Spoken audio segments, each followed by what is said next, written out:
Bet tagad ielūkosimies enciklopēdijā, sadaļā cilvēks. Homo sapiens. No latīņu valodas sapiens nozīmē gudrs, kas pamatā norāda uz cilvēka spēju domāt.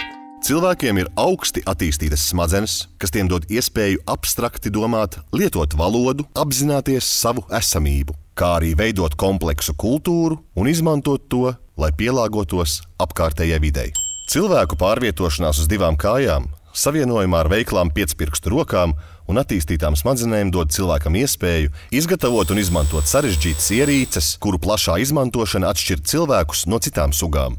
Cilvēki rada kompleksas sociālas struktūras, kas sastāv no atsevišķām grupām, kas savā starpā sacenšas vai sadarbojas. Atsevišķām cilvēku grupām parasti ir vienoti uzskati, vērtības un sociālas normas, kas kopumā veido šo grupu kultūru. Vai mums patiktu, ja apzīmējumiem gudrs un spējīgs domāt pievienotu apzīmējumu mēslotājs?